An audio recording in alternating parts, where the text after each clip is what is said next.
Okay, welcome back to the Mountain Morning Show, about 43 minutes after the hour. And you know, one of the things we all deal with are relationship issues. You know, whether it's, getting into a relationship, maintaining a relationship. And today we want to talk more about marriage relationships. And so that's why we have Pathways Counseling here with us.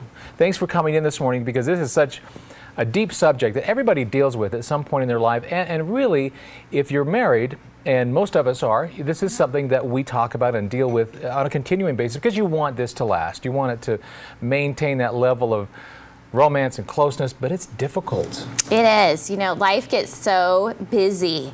It's almost like couples are like air traffic controllers, telling, okay, who's going to take the kid here and who's going to do this pickup, and it just gets really, really busy. And before you know it, checking your email can easily become a higher priority than really taking time to invest into your relationship, to take a date night. Well, not do just those email, but how many couples do you think are sitting on the couch, spending some time together, whether they're watching TV or chatting, and one of them reaches down and starts doing the BlackBerry prayer, or they start updating their Facebook or looking at what their friends are doing, and all of a sudden you stop communicating. Oh yeah, it's so easy to grow apart. And all couples, this is a big struggle unless they take some intentional effort. Probably one of my favorite resources out there for couples is Your Time-Starved Marriage.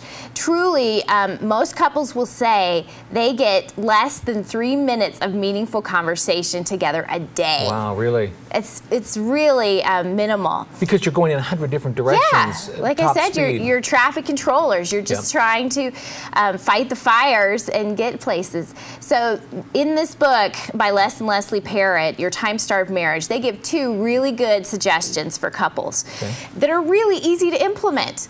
They said there are 2 most important times of the day. The first is after you've been out doing your thing, maybe working or one's home with the kids. When you first come together for the evening, how you greet each other will set the stage for the entire rest of the evening. So whether you're coming in and you're looking at your BlackBerry, or if you stop and embrace each other and have a few moments, that'll set the stage, and that's an easy thing to change. The second most important time of the day is the conversation which happens before you guys hit the sack, before you hit the pillow talk. And this is tricky too, because couples often have different schedules and different bedtimes. There's often a night owl and there's often an early bird. So it's just taking some intentional time to We're not just talking about physical intimacy here.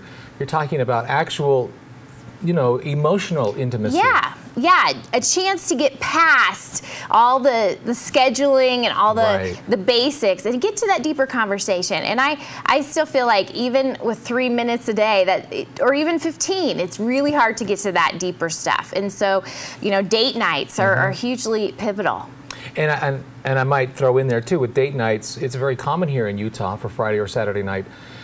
But maybe think about things, and maybe I'm wrong, correct me if I'm wrong, that not just going to the typical, go to a movie because you're going to sit in silence for an hour and a half, where you could maybe find other activities where you actually interact and talk, go for a hike or a bike ride, or do something where you can actually communicate. Yes, exactly. And I hear a lot of couples say, oh, we don't have money to get a sitter and go out to dinner. And, you don't have to. Just this last Friday night, the leaves were so beautiful. My husband and I, we just went out and went for a hike. We had dinner at home, but then we spent a good 2 hours on the trail. And that was great. You bring up a good point as well.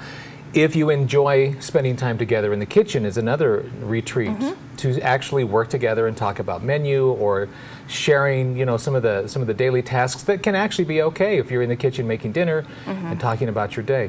One of the other things that I have found in my relationship, because we do some of those things as well, is to make the standard rule that if your spouse calls, answer the phone. Yeah, that's good. Stop what you're doing and really actually say, you know what, you're important to me, even though I'm in the middle of something right now. Can I call you back in about 5 minutes? And then remember to respond. Yeah, and truly all the communication that you can have during the day. We have so many mediums now through text messaging, just that kind of stuff that you can stay connected with each other through the day is great. Now you're doing a special seminar or a series that you're going to be helping couples with? Yeah, Pathways, we are supporting, we're sponsoring a conference that is coming. going October 14th through the 16th to Park City, right at the Park City Marriott. It's called the Weekend to Remember. And it's a Friday night, all day Saturday, and Sunday morning. And it's a chance for couples. It's not a large group counseling session. It's not a small group interaction thing. Hi, my name is Dane, and I have communication. Hi, Dane. It's not one of those? No. Okay. It gives you some basic tools on communication, for conflict resolution, for improving your sex life. And then it gives you and your spouse a chance to talk about those things, just the two of you. And it's a great investment with our busy schedules. It's a great way to just spend an evening, a day together, and just really focus on each other. So that's very good. Yeah, the best way that you can sign up for that is through Pathways Park City, going to our website, and then hitting the link to A Weekend to Remember. And if you go to it through that, we have half price off tuition. So you don't have to stay at the Park City Marriott. You can stay at home and just come to the conference. It's $159 for the whole weekend for all this great information and That's interaction. A great price. Yeah. And really, if you're going to learn something about each other and you're having trouble getting to that point, this would be a nice start to Absolutely. get back on track. Yeah, and of course at Pathways Counseling, if there's anything that we can do as counselors, there's 4 of us, and we are happy to meet with couples individually or together and just help you guys talk through harder stuff. Every couple gets stuck at different times. Isn't that true? And you need somebody to you already know what you need to do, but it's nice to have kind of a neutral party say, you know, just move forward, just do it. All right, again, your website for the conference, and if they want to contact you in general, pathwaysparkcity.com. Yeah. Okay. All right, it's good information. All right, we'll be coming right back with the Mountain Morning Show. We will have your answer to trivia, and we're going to start winding some things together as we already start thinking about the weekends. Coming up next on the Mountain Morning Show. Stay right there.